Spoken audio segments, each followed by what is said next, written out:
Entonces ya la podemos poner a grabar. Bueno, muchachos, lo mismo de la vez pasada. Si ustedes de pronto ven que no pueden, que de pronto ahorita que nos cierre el Q10, el Zoom, por favor vuelven y entran con el mismo enlace y volvemos a, a retomar donde quedemos, ¿vale? Porque no demoran de decirme que falta ya 10 minutos o algo así. Bueno, entonces la guía, como les estoy buscando aquí en la pantalla, la guía número 1 trata de un resumen muy rápido de todos los temas del año pasado. Sí, ya. Vuelvo y les digo a ustedes, la idea de esta clase no es que la miren desde lo que ya pasó, porque se vuelve una clase aburrida. O sea, se vuelve una clase de aprender qué fechas y aprender qué nombres. Inclusive muchos dicen, ay, pero es que deja clase ahí hablando un pocotón de gente que ya se murió. O sea, es cierto. Pero si usted lo hace de esa manera, pues no tiene sentido esta clase, pierde toda la idea. ¿Cuál es mi idea como profesor? Que ustedes vean los problemas de hoy, miremoslo desde hoy. Y a partir de hoy, ¿qué de eso que ya vimos en historia nos pueden aportar a entender qué es lo que pasa hoy?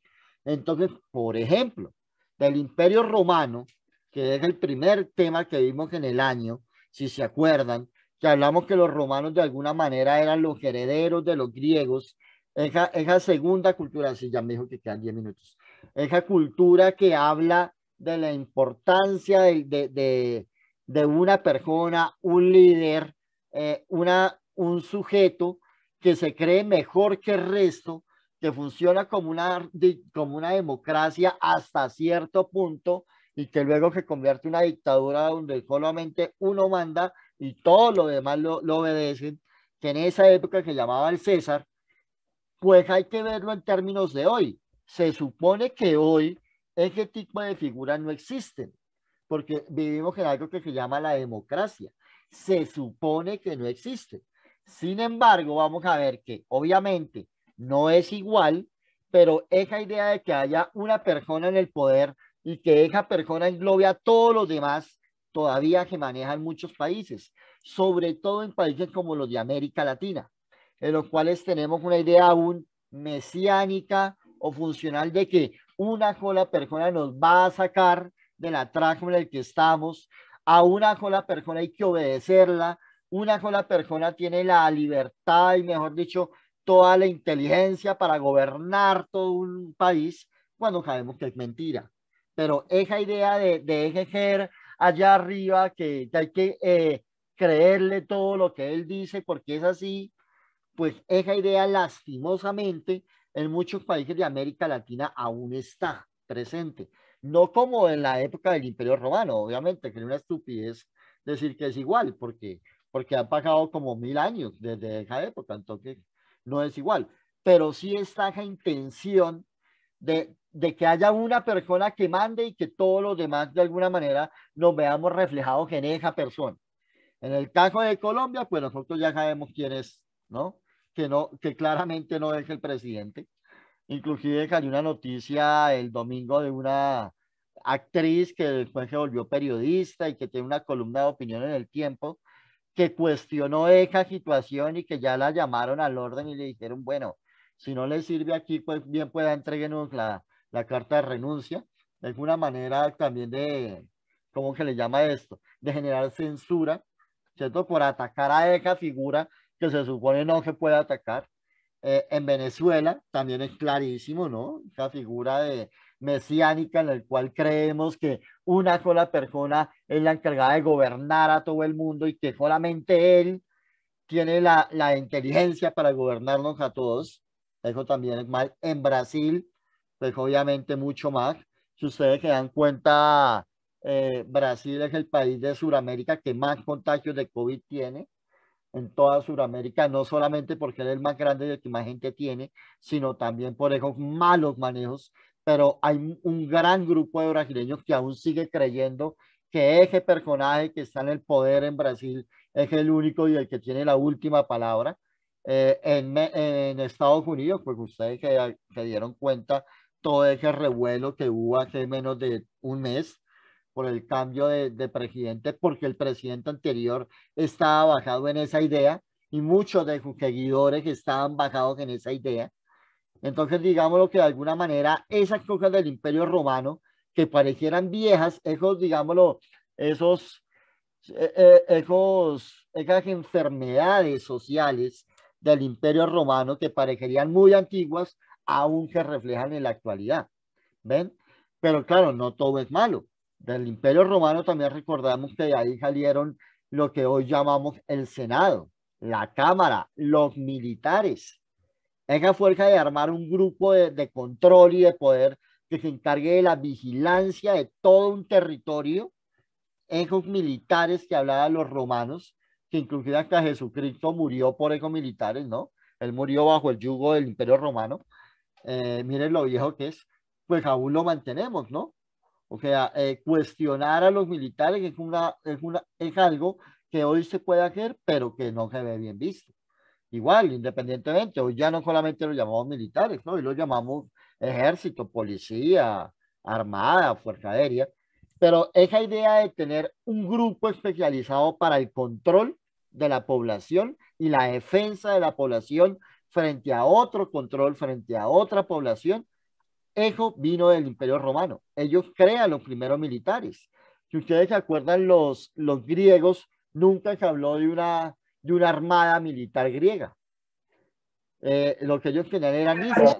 Y habían islas donde se especializaban, pero defendían su isla y por ahí los amigos, y ya, como en el caso de los espartanos, ¿no? Ellos eran militares, pero ellos no defendían a toda Grecia, ¿no? Defendían el pedazo a Esparta y de vez en cuando a los aliados de Esparta, pero no, no era formal. El Imperio Romano ya lo formalizó. Entonces, ven, y ahí también viene la historia de los militares, pero también la historia de la ley. Los, los romanos fueron aquellos que empezaron a escribir la primera constitución del mundo, ya escrita como constitución, con leyes, con normas, con derechos y con deberes, que muchas veces se nos olvida eso, eh, fue romana. La primera constitución que fue la de Plinio, Plinio I de Roma, casi 400 años antes de Cristo, o sea, imagínense lo viejo que eran, ya había un libro donde estaban las normas, los derechos, los deberes, las leyes. Tanto así que el mismo Jesucristo murió por eso, ¿no? O sea, legalmente, Jesucristo murió bajo un castigo legal, por así decirlo. La muerte de Jesús fue legal. Claro, nosotros decimos, uy, profe, pero ¿cómo así? Ya lo torturaron, ya lo crucificaron, él murió y él era inocente. Legalmente era culpable. ¿Sí? O sea, Jesucristo, el personaje, no el mito que hemos creado de él, sino el personaje de Jesucristo, pues ante la ley romana era culpable. Era un tipo pobre, ¿cierto? De una provincia lejana, que decía que había solamente un Dios, no varios, como ellos, y que además decía que no se le tenía que hacer caso al rey, al César, y por eso él decía, denle la moneda al César, pero crean en sus propios dioses. Él realmente, legalmente, él estaba equivocado. Claro, nosotros decimos, profe, pero pues es que era Jesucristo, ¿no? Claro, eso ya es otra cosa. Nosotros ya hablamos del mito, ¿no? Del Hijo de Dios y todo el cuento. Pero Jesucristo el hombre, pues fue crucificado bien crucificado, porque legalmente esa era la ley que existía en ese momento. Entonces, con lo que empieza a abrir también un debate de, bueno, profe, ¿hasta dónde la justicia y hasta dónde la ley? Bueno, ellos intentaron, fueron los primera civilización que empezaron a unir el término justicia y el término ley. Y por eso de alguna manera Jesucristo fue bien ejecutado, porque se cumplió a cabalmente lo que decía la ley romana en ese momento. Claro, nosotros sabemos pues todo lo que generó, ¿no? Inclusive, si Jesucristo no hubiera muerto así, nosotros no creeríamos en él hoy. O bueno, los que creen en el cristianismo y en los católicos, pues no creerían en él hoy si no hubiera muerto así. Muy seguramente si Jesucristo no lo hubieran matado, pues nosotros no seríamos católicos. ¿Ven? Pero bueno, eso era lo que había en esa época. ¿Cómo termina el Imperio Romano? Entonces, ¿qué es el primer tema? Ustedes también lo vimos, las invasiones bárbaras, que fueron alrededor de 200 años, y eso no fue que fue un añito como el COVID y ya, fueron casi 200 años de peleas entre los pueblos no romanos contra los romanos, de alianzas, de guerras, de estrategias, de personas que hablaban romano, personas que no hablaban romano, perdón, latín, que era el idioma, por eso les decían bárbaros, porque no se les entendía qué era lo que decían, porque como no hablaban latín, pues no les entendían qué era lo que hablaban. Y eso dijo que el Imperio Romano se partiera en dos, el Imperio Romano de Oriente y el Imperio Romano de Occidente. O sea, fue tan grande el Imperio Romano que les tocó partirlo en dos para poderlo gobernar. ¿Listo? Muchachos, en este momento dice que queda 1 minuto de clase. Les voy a quitar, los voy a sacar y por favor vuelven y entran con el mismo enlace. Hacemos 20 minuticos, media hora de clase más y terminamos. ¿Listo?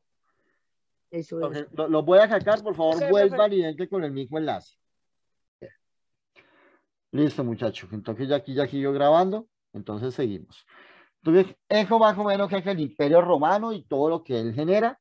Y la caída del Imperio Romano que fue del peso tan grande que tuvo que tocó partirlo, les tocó partir el Imperio Romano. Eso se llamó la división imperial o el cisma. Cisma, que aquí siempre que es cisma, cisma quiere decir división, ¿listo? O partición. Entonces se dividió en dos, en el Imperio Romano de Oriente, que tenía una capital, que esa capital ha cambiado de nombres, ha tenido como 4 o 5 nombres en toda la historia del mundo, y el Imperio Romano de Occidente, que era otra capital. Entonces, el Imperio Romano de Oriente, que su capital era Bizancio, perdón, Constantinopla, después la llamaron, que estaba, digámoslo, comandada o dirigida por el señor Bizancio I, por eso se llamó el Imperio Bizantino después, por Bizancio I, que tenía su religión católica marcada, empezó a pasar ya de la religión romana politeísta a la católica monoteísta, ¿cierto? Pero que lentamente se empezó a separar de lo que decía Roma, de lo que decía el Papa, de lo que decía la Iglesia Católica del Occidente, porque las distancias eran muy grandes. Entonces yo les decía, hoy, bueno, hoy es un viaje de unas 2 horas en avión, pero en esa época en la cual no había ni siquiera energía, no había luz, pues una diferencia entre una ciudad y otra podía prácticamente ser que el César o el emperador mandaba la orden desde la capital de Occidente y podía pasar de 6 a 8 meses en que llegara al otro lado.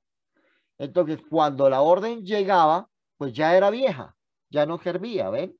Entonces, era tan amplio el territorio, recordemos que había que atravesar cordilleras en Europa, los Pirineos, hay veces las órdenes eran para atravesar cordilleras aún más altas que las nuestras, como los Cárpatos, ¿cierto? Eran demasiado amplias, demasiado extensas las distancias y eso contribuyó a que lentamente que fuera partiendo el Imperio Romano y que la gente dijera, me quedo mejor con este o me quedo mejor con el otro.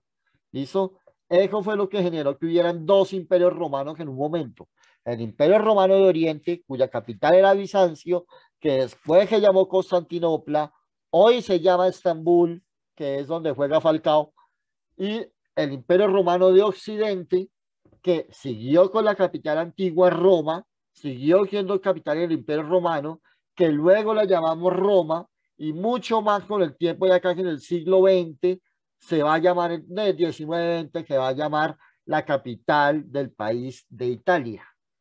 Pero es así se mantiene. Por eso dicen que Roma es la capital, la ciudad más vieja del mundo, porque viene desde el Imperio Romano. Y es así se mantuvo sin cambiar el nombre, sin cambiar la persona organizada. Por ese motivo, dentro de Roma está el Vaticano, que es donde están los papas y todo el cuento. Por eso está ahí en Roma y no está en el otro lado, porque esa se mantuvo quieta sin cambiar, sin modificarse hasta el día de hoy, mientras que la del Imperio Romano de Oriente sí tuvo muchos cambios. ¿Listo? Además que fue objeto de invasiones y toda la cosa. Bueno, entonces básicamente que fue el fin del Imperio Romano y a su vez el comienzo de los otros dos, que es el otro tema de la guía, el Imperio Bizantino, el Imperio Carolingio. El Imperio Bizantino y el Imperio Carolingio van a ser de alguna manera las consecuencias de ese antiguo Imperio Romano partido. ¿Listo? Eso no es que tampoco, bueno, hasta hoy se acabó y mañana empieza uno nuevo. No.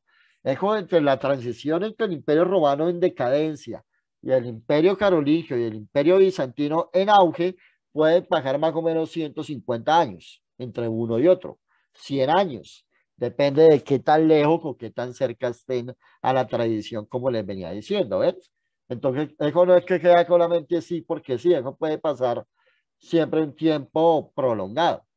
Pero aquí se mira como que si se acabara hoy y mañana empezara el otro. No, así no es. Pero bueno, aquí más o menos qué les muestro yo. Aquí hablamos ya del segundo tema. Aquí les digo por si de pronto alguien tiene duda, donde vive Falcao hoy, por allá en Estambul. Ella era la capital del Imperio Carolingio, del Imperio Bizantino. Cada uno de alguna manera, al ser parte de ese imperio antiguo, va a tener muchas tradiciones romanas, pero algunas se van a mantener, otras se van a ir perdiendo con el tiempo.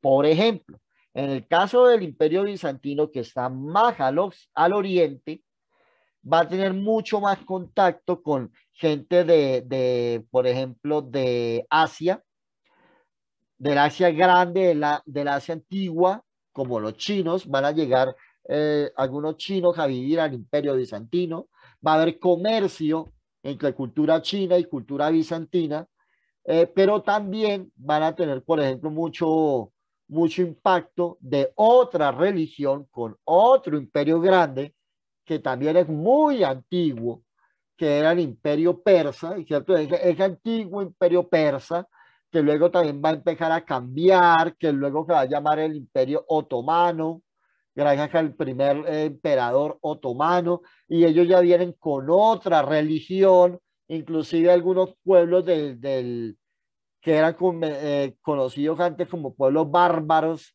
que luego también cambian a otro tipo de pueblos como los Rus de Ucrania, que van al origen a Rusia, a la Rusia antigua. Ellos van a intentar conquistar el imperio bizantino y no van a poder. Hasta 23 intentos de conquista le van a hacer al imperio romano y en ninguno van a poder entrar. Por eso dicen que Constantinopla era la ciudad más difícil de poder dominar, inclusive se va a volver como un premio y muchos hombres de poder van a querer conquistar la ciudad y ninguno va a poder, porque era tan difícil que tenían paredes, tenían las murallas, ya empezamos a hablar, ¿sí? No hemos hablado de Edad Media, pero ya empezamos a imaginarnos el cuento del castillo en la mitad, las murallas rodeándolo. Bueno, Constantinopla tenía más o menos 5 murallas manteniéndolo y cada muralla era del grosor, hagan de cuenta que puede ser del grosor como una cancha de microfútbol de lado. No así largo, sino a lo ancho. Así puede ser una sola muralla y eran 5. ¿Qué quiere decir? Pues que para la tecnología de esa época, pues usted podía demorarse 3 años tirándole todos los días que bolas de fuego o bolas de metal en cañones, en los cañones de esa época, y aún así no lograba romperlas, porque usted se podía durar un año rompiendo una sola, y eran 5. Entonces, era muy complicado y por eso la ciudad de Bizancio, como que llamaba en su momento, eh, se hacía casi que una joya imposible de conquistar. Y allá, pues obviamente, como era parte de ese antiguo imperio romano, eran católicos, seguía la figura de Bizancio primero, luego sus hijos, luego así, como muy parecido al orden que había antes en el imperio romano, pero ya lejos del imperio romano, hasta que la conquista 24, uno de esos grandes herederos del imperio otomano, ya el tipo dijo, yo voy con todo nada hasta que la conquistó. Cuando la conquista, cae el catolicismo, se vuelve árabe, se vuelve una ciudad árabe y llega la religión musulmana y se apodera de la ciudad. Entonces, para que queden en cuenta lo importante y todo lo que resistieron. pero pues como todo, ¿no? O sea, tanto resiste que en un momento iba a quebrar. El imperio carolingio es que va a ser mucho más dinámico, es que no que va a quedar como tan metido en sus murallas a ver qué va a pasar, ese sí va a salir al mundo. Y el imperio carolingio, que llamó carolingio, precisamente porque fue dominado en su primer momento, fue uno de sus herederos de ese imperio romano de Occidente Viejo, el señor Carlo Magno. Carlo Magno no era el nombre, Magno es como una palabrita que se le da cuando un ser humano en el planeta Tierra hace cosas que son de históricamente trascendentales para toda la humanidad conocida. Por ejemplo, Alejandro Magno, el de Grecia, el hombre es magno porque llegó a conquistar 3 continentes en esa época y no tenía más de 25 años. Carlo Magno, se le dice Magno, no solamente porque logró mantener el poder de Roma, ese poder de Roma para que no se perdiera después de la caída del imperio, sino porque además logró generar una paz en toda Europa, Asia, África del Norte y todo lo que se conocía en esa época y llevar el catolicismo a todo lado.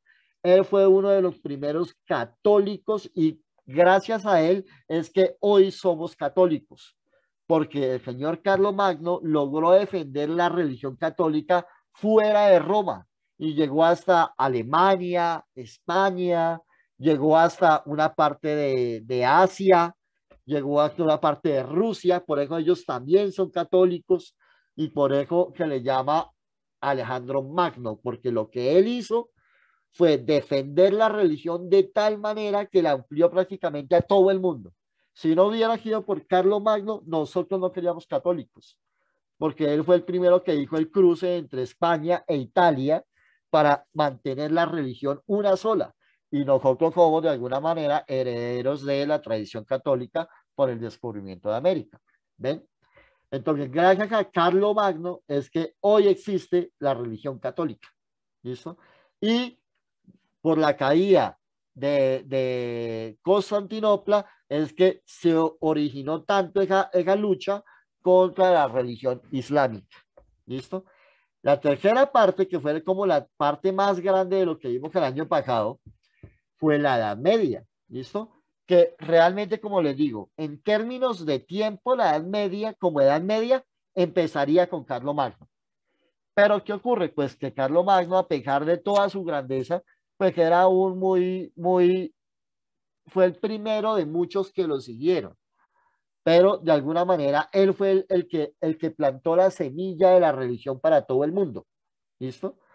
La Edad Media entonces que empieza a contar desde el siglo noveno, es decir, 800 y pico, hasta el siglo XIV, o sea, 1300, 1400, como les digo, en el caso de nosotros, hasta el descubrimiento de América, en el caso de nosotros. ¿Listo? Entonces la Edad Media va a ser ese gran periodo de tiempo que era el tema grande de grado séptimo, en la cual la figura importante más, la figura más importante era la religión católica. Ahí se organizó todo el mundo a partir de la religión católica, tanto así que la forma de pensar tuvo nombre propio. Ya no se llamó filosofía, se llamó teología. ¿Listo? Teo, Dios, logos, estudio, el estudio de Dios. ¿Listo? Entonces, la religión católica, mejor, en la Edad Media, se estableció que la religión católica tenía que gobernarlo todo todo tenía que estar en el marco de la religión católica, la educación, la salud, la industria, bueno, lo que se le pueda llamar industria, llamémoslo más bien la manufactura, los castillos, los soldados, la comida, todo tenía que estar mediado por la religión, todo, la música, el arte, tenía que estar mediado por la religión. Si no hablaba de religión, era condenado a ser enemigo y por ende oculto o quemado. Mucho, por eso a la Edad Media también se le llama la Edad Oscura o oscurantismo, porque mucho conocimiento del mundo se quemó, que empezó a decir que era un conocimiento ilegal, porque era satánico, que empezó a decir satánico. cuando realmente el conocimiento era por ahí indígena, o era un conocimiento vikingo, o era un conocimiento de plantas. Entonces, no, que el que maneja las plantas que es un brujo. Mucha gente fue muerta en la Edad Media porque se les acusaba de cosas de las cuales no eran, pero como lo que encontraban, por ejemplo, sacrificando animales, o lo que encontraban, por ejemplo, mezclando plantas, decían que eso no era de Dios, y como no era de Dios, eran condenados a la hoguera. Muchas mujeres fueron injustamente condenadas a la hoguera y a unas torturas durísimas en lo que se llamó la Santa Inquisición, en las cuales a la gente simplemente se le llevaba se le hacía como un juicio, donde prácticamente usted entraba siendo culpable, no es como los juicios de hoy, que usted entra siendo inocente, y allá le tienen que comprobar que usted fue el culpable. Allá era todo lo contrario en la Edad Media, usted era culpable y defienda a ver cómo pueda para demostrar que usted es inocente, pero ya era terrible, o sea, mucha gente murió injustamente, muchas mujeres fueron sacrificadas injustamente por ser brujas y todo, cuando realmente lo que hacían era que llegaban su conocimiento, su tradición indígena, su tradición cultural de muchos siglos, pues lo hacían en la casa, porque era lo que conocían. Pero ya por eso, como no era un conocimiento aprobado por la iglesia, era considerado satánico, que había que castigarlo, que había que ocultarlo, que tocaba quemarlas y todo eso. Por eso también se le llamó época oscura. Entonces fue muy importante porque hubo una gran expresión de la cultura católica, pero esa expresión de la cultura católica desafortunadamente se pagó con la muerte de mucha gente inocente también. ¿Listo? ¿Qué reconocemos de la Edad Media? Entonces, primero la religión católica, fundamental. O sea, yo no puedo entender la Edad Media si no hablo de religión. Eso es como jugarse un partido de fútbol sin balón. O sea, tengo que hablar de religión en la Edad Media, y de religión católica. Claro, también árabe, también entra ahí a jugar el Islam, pero para el caso de nosotros sería la religión católica. Segundo, la tierra. Eso es fundamental en la Edad Media, el espacio físico. Es decir, sí, ¿cómo que le llamo? Que tengo aquí a mi gatica y empieza a botar pelitos y uy, me dan unos ganas de estornudar a cada rato. Y además, como ayer estuve moviendo cajas en el Triunfo y todo eso, estoy con una peste, pero no es COVID, tranquilos que no es COVID, es pura maluquera de polvo. Eh, el feudo y el feudalismo, ¿qué era entonces? Que el feudo era la porción de tierra, la porción del lote, por así decirlo, y el feudalismo, las relaciones de producción y las relaciones económicas que quedaban en ese lote. Entonces, ¿cómo funcionaba la Edad Media? Yo era el señor feudal, o sea, el dueño de todo el lote, digamos aquí el dueño de la calera, supongamos que yo soy el dueño de toda la calera, y lo que hago es que digo, bueno, como yo soy el dueño de toda la calera, tengo que administrarla, ¿cierto? Para que no vengan los de Sopó y me invadan, para que no vengan los de Chía y se quieran quedar con un pedazo de la tierra, para que no vengan los de Bogotá y me quiten el pueblo. Entonces lo que yo hago es que yo empiezo a ordenar, a separar ese gran lote que es la calera, y lo empiezo a partir, y a cada persona que yo voy a nombrar le voy a dar como una subadministración de ese lote, de ese gran pedazo de lote. Entonces monto una persona que me va a ayudar en Márquez y va a controlar todo lo que es Márquez, esa parte de Sopó, Aurora. Otros que se van a encargar de la Aurora Alta, el Triunfo. Otros que se van a encargar de San Cayetano y la que queda por allá, y Buenos Aires. Otros que se va a encargar de esta, de acá de este lado, de Jerusalén, de la Jangada, todo eso. Otros que se va para el lado del peaje, y toda esa parte del peaje lo va a administrar, pero todos me van a responder a mí, porque yo soy el señor feudal. ¿Listo? Como yo soy el señor feudal, yo voy a quedar de alguna manera comprometido con esas personas, a que les tengo que dar la seguridad y les tengo que dar la tierra. Y ellos a cambio me van a dar a mí la seguridad de que no me van a quitar la tierra, y que además me van a proteger en caso de que se vengan los de Sopó, de que se vengan los de Chía, de que se vengan los de Bogotá. Me van a proteger para que no me quiten la riqueza que tengo yo. Eso fue lo que se llamó el feudalismo, una relación de palabra entre el señor feudal, que era el dueño de todo, y el siervo, que era al que le daban las porciones de tierra. Pero a la vez existían personas que no tenían esa función de mantener la tierra. ¿Cómo se le llamaban? Se le llamaban el vasallo. El vasallo era aquella persona que solamente era dueño de su cuerpo. Es decir, en términos de hoy, a ver, vasallo sería hoy el campesino que no es dueño de la tierra, sino que la cuida alguien más, el obrero, de pronto los que trabajan en la construcción, que hacen los edificios, pero no son los dueños de los edificios, la señora del aseo vendría siendo el vasallo, el profesor vendría siendo el vasallo porque no es dueño de la tierra, eh, ¿cierto? O sea, son los que no son dueños del terreno, sino que trabajan en función de qué hay que hacer en ese terreno. ¿Ven? Es algo así. Por eso les digo, no es que igual. Pero si habláramos en términos de hoy, el señor feudal sería el dueño de todo el municipio, el siervo sería el que administra las veredas del municipio y los vasallos serían los que viven en el municipio, pero que no son dueños directos de la tierra, porque el dueño directo de la tierra es el siervo y el señor feudal, como para que lo tengan en cuenta.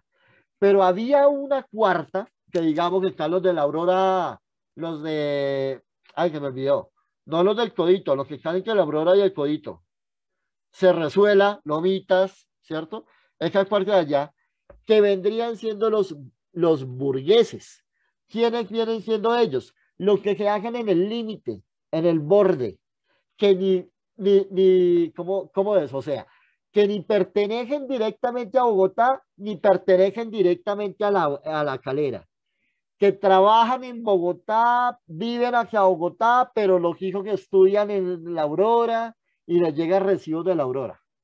¿Ve? Es algo así, como que no es muy claro dónde están ubicados realmente. Eso es el límite, eso que hacen en el borde, que sería ya la Aurora Alta, esa parte de Cerrezuela, Lomitas, digamos aquí en el peaje, en ese barrio que queda ahí antes del peaje de San Luis, como detrás de la bomba de gasolina que hay ahí en el peaje, si uno no sabe bien a qué pertenece, si es de Bogotá o si ahí ya es Calera. En el caso hacia Sopó, esa escuelita que se llama El Carmen, que creo que queda en la Calera antes del peaje de la Calera, pero usted va a ver los papeles y pertenece a Huasca. Entonces uno dice, pero ¿cómo aquí que pertenece a Huasca, pero está dentro de la Calera? Está como a 5 minutos del peaje, que está como en ese límite que no se sabe muy bien a qué pertenece. Esos bordes también eran muy importantes porque ahí también vivían personas, así como hoy, ¿ven? Y en esos bordes la gente empezaba a comerciar, a intercambiar productos. Y como quedaban en el borde, no necesariamente tenían que pagarle al señor feudal o al otro para vivir, porque como estaban en el borde, no se tenía muy claro a quién pertenecían. Esas personas que van a llamar la burguesía porque van a vivir en burgos. Esos bordes se llaman burgos, ¿listo? O que les llamó Burgos. De esos bordes salen las ciudades que existen hoy en Europa. Por ejemplo, San Petersburgo, Edimburgo, no, Johannesburgo es en África, pero igual tiene el mismo nombre porque fue fundada por holandeses. Edimburgo, Ekaterimburgo, ¿ven? Esos nombres burgo quiere decir que eran esos antiguos lugares que quedaban como en el borde entre un señor feudal, entre el territorio de un señor feudal y el territorio del otro señor feudal. ¿Ven? Entonces, eso fue muy importante. ¿Y por qué fue muy importante? Porque en parte de eso, la crisis de la Edad Media, ellos tuvieron un papel muy importante, porque como estaban en el borde, no pagaban impuestos ni allá ni acá. Entonces la plata les empezó a quedar más. Con el paso de los años, como les digo, del siglo IX al siglo XIV, esa gente empezó a obtener y su familia empezaron a heredar tanto dinero, ya no les importaba la tierra como al siervo y al vasallo, sino les importaba el comercio, empezó a llegar a tener tanta plata que llegaron burgueses que en un momento tenían más plata que el mismo señor feudal, porque como no pagaban impuestos y no gastaban la plata en guerras, porque ellos no hacían parte de las guerras porque estaban en el borde, entonces pues tenían más dinero que el mismo rey. Y esa fue una de las grandes caídas de la Edad Media, que esa gente empezó a tener más poder que el mismo rey que era el dueño de la tierra. ¿Listo? ¿Qué hizo que la Edad Media cayera o terminara para poder explicar la guía, la actividad de la guía? Primero, ese tipo de personas que empezaron a cuestionar el poder del rey porque empezaron a tener más plata que el mismo rey. Dos, una situación como la que estamos viviendo hoy, pero peor, la peste negra. La peste negra, que era consecuencia de una bacteria que se llamaba Yersinia, venga a ver que la puedo buscar acá y que la comparto. La bacteria, eso es lo que me gusta de hacer las clases en la casa, que puedo tener en algún momento, en cualquier momento, internet para mostrarles imágenes. Cosa que en el colegio no podría hacer. Esta es la bacteria, que la pueden ver acá, la Yersinia pestis, que se llama Yersinia, es una especie de bacteria, aquí como su nombre lo dice, o también se le llamaba la peste bubónica, que se llamaba la peste bubónica porque se le dio a las pulgas. La gente dice que fue por las ratas, mentira, fue por las pulgas. Si ustedes se dan cuenta aquí en esta imagen que les estoy mostrando, aquí aparece una pulga normal y una pulga con la bacteria Yersinia pestis. Esta pulga normal tendría sangre y esta pulga que está infectada con Yersinia tendría la sangre pero de color negro. ¿Por qué? Porque la bacteria le da esa forma negra a la pulga. Ahora, profe, que yo tengo una pulguita negra, ¿será que me va a morir? No, no, no. Esa era en esa época. La sangre que chupaba la pulga, además que es una boleta la pulga, que asco de animal. Yo no entiendo cuál es la función de una pulga de verdad. Pues además de picarle y de fregarle la vida a los animales y a uno. Tenía la sangre, o sea, la bacteria le da un color negro a la sangre de esa pulga. Y esa pulguita, pues obviamente buscaba qué picar. Y dentro de las cosas que picaban, entonces picaba las ratas. ¿Listo? ¿Por qué? Porque en esa época, en la cual no había la tecnología ni la limpieza de hoy, eh, las ratas eran como decir las palomas.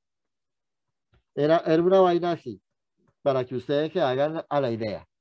Entonces las ratas, estas Profe, ratas, profe, que si puede excusar a Mariana Hernández, es que el internet se le dañó. ¿No? no importa. No importa porque igual la clase queda grabada, ¿vale? Que después la Bueno, termine. Esta rata negra, se había dicho que venía de África, de Asia, pero se ha encontrado escritos donde la peste parece que viene de África, no de Asia. La pulga picaba a esta ratica, la negra. Y como les digo yo, como esta ratica era pequeñita y se podía ver como las palomas hoy en cualquier lado, esta ratica entró a los barcos buscando comida, buscando dormir con el frío del mar, con el cambio de estaciones, y pues esta ratica fue llevada a Europa. Cuando llega a Europa, pues la ratica tiene que comer para vivir, llega y se mete a las cocinas de las cajas de la gente, empieza a comer que la comidita, a tomar que lo que ve por el botado. Como no había las normas de salubridad que hay hoy, pues la gente cogía y le quitaba el pedazo de donde comió la rata, le quitaba el pedazo y que comían el resto. Pero ¿qué pasaba? Que donde la rata mordía, pues quedaba en la saliva, quedaba impregnada la bacteria que le había dado la pulga. Entonces la gente cogía, la rata que comía el queso, lo mordía. La gente cogía, le quitaba el pedazo de queso y cogía y lo partía y hacía sándwiches, por ejemplo. Pues, ¿qué pasaba? La gente partía el queso, pero en ese pedazo que partió estaba la saliva de la rata. Y la gente que comía ese queso en forma de sándwich, en forma de sopa, yo qué voy a saber, y pues se contaminaba. La Yersinia pestis hizo que esa no fue la primera, pero fue la primera de la que se tiene conciencia que mató a mucha gente en el planeta Tierra. Solamente en Europa, que es de donde más se conocen registros, La peste negra se llamó negra primero por el color negro de las ratas y segundo por el color negro que se le hacía la piel a la gente, porque ya lo vimos, esa bacteria le da un color negro a la sangre. Entonces la gente que se infectaba con la bacteria empezaba a aparecerle parches negros en la piel que luego se llenaban de ampollas y las ampollas que eran de color negro. ¿Listo? Eso hizo que la gente empezara a morir, por eso también se llamaba peste bubónica, por las vulvas, por las llagas que le hacían a la gente. Eso hizo que la gente empezara literalmente a caer enferma en las calles y empezaron a morirse en las calles durante la Edad Media, y los curas, los sacerdotes empezaron a decir que era el fin del mundo, que se acercaba el fin del mundo, que era el castigo de Dios, que llegaba el momento en el cual Dios iba a acabar con vivos y muertos, con pecadores. A la hora de la verdad nunca pasó. ¿Cómo terminó la peste negra? Pues nunca hubo cura. Con el paso del tiempo, la rata empezó a morir también enferma, la pulga empezó a tener, pues como picaba era gente viva y la gente empezó a morir, pero cuando les digo muertos, es que eran como en esta imagen que les estoy mostrando. 3/4 de la población de toda Europa murieron a causa de esa enfermedad.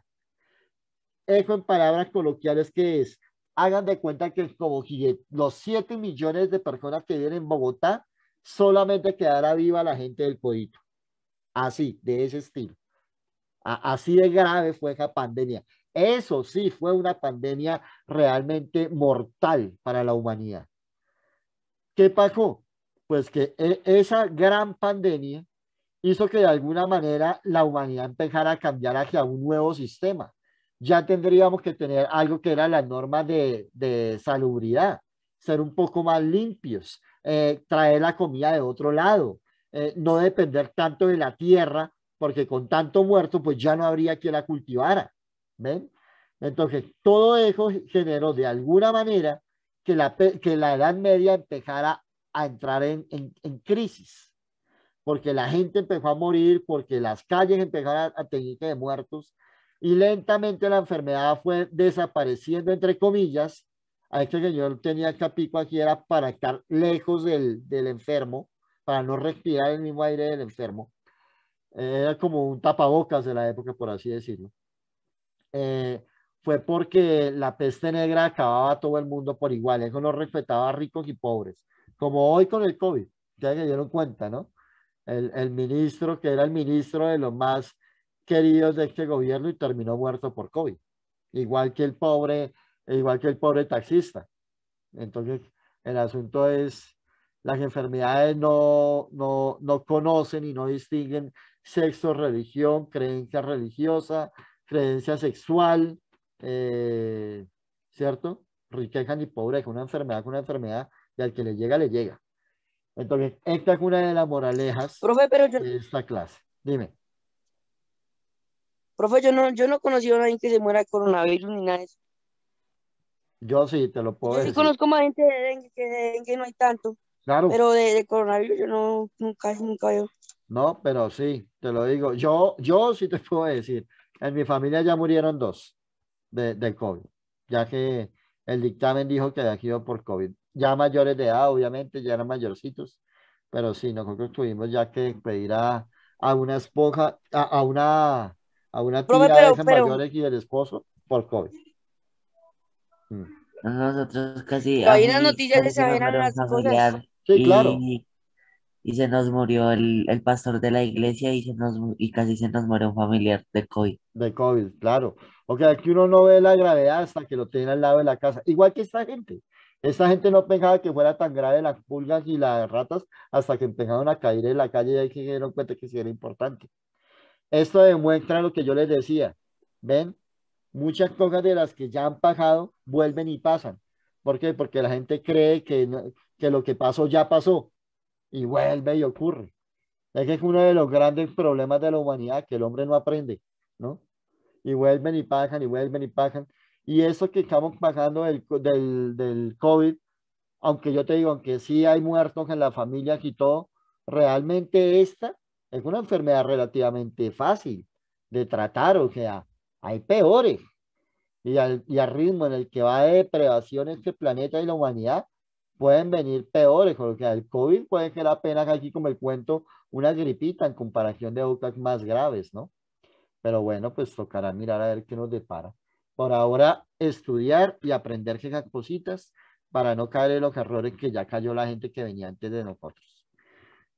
Bueno, muchachos, entonces ya esa es como la parte final de la clase.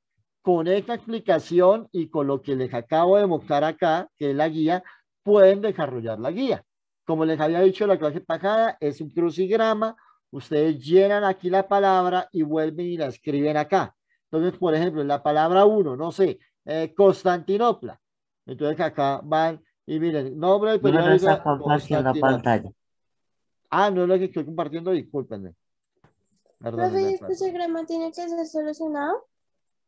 pues claro, tienen que solucionarlo. O sea, yo califico el crucigrama ya solucionado. Yo que los entrego en blanco, así, y ustedes lo solucionan. Mírenlo acá, aquí aparece. ¿De dónde saca la información? De esta clase y de todo esto que aparece aquí. Con eso está la información. No tienen que buscar en nada, en ningún otro lado. Camila González me está levantando la mano. Dime, Camila, que ya que va a acabar la sesión. Buenos días, profe. Sí, Anteriormente los talleres de Word, solamente, digamos, esos talleres así como con crucigramas lo hacían con imágenes pegadas. Entonces uno no lo puede desarrollar ahí mismo. pero Es, ese sí se puede, mira. Mira, te muestro. Mira, te muestro. Yo lo voy a desarrollar. Mira, yo puedo marcar acá. Entonces, ah, si tú quieres, lo puedes desarrollar ahí mismo y devolverlo ahí mismo. ¿Vale? O si les queda más fácil imprimirlo, hacerlo a mano y tomarle una foto y subirme la foto al Q10, también lo pueden hacer, no hay problema. El ¿algo problema que se está puede por donde no lo computador, hagan. profe? ¿Cómo? Sí, al computador también lo pueden hacer. Ah, Bueno, bueno. me está levantando la mano. Jefferson, dime rápido que queda un minuto. Profe, una pregunta. Entonces uno puede hacer los talleres por Word y enviarlos así. No tienen nada Sí, para cuando. no, no tiene que imprimirlo, no tiene que imprimirlo, lo pueden hacer en Word y volverlo a enviar en Word. Todo está Listo, hecho para que ustedes lo hagan, véanlo. Mira, aquí también lo pueden llenar. Muchachos, queda un minuto. Espero que esta clase les haya servido la explicación. Se cuidan. Nos vemos el viernes de No, 11 a 1. profe, ¿Vale? Bueno, si hay dudas, por el celular la respondo. Chao. Chao, profe, Chao, feliz día. profe. Chao, Bueno, profe. vayan y desayunen. Chao, chao. Chao, Cuídense. profe. Se cuidan.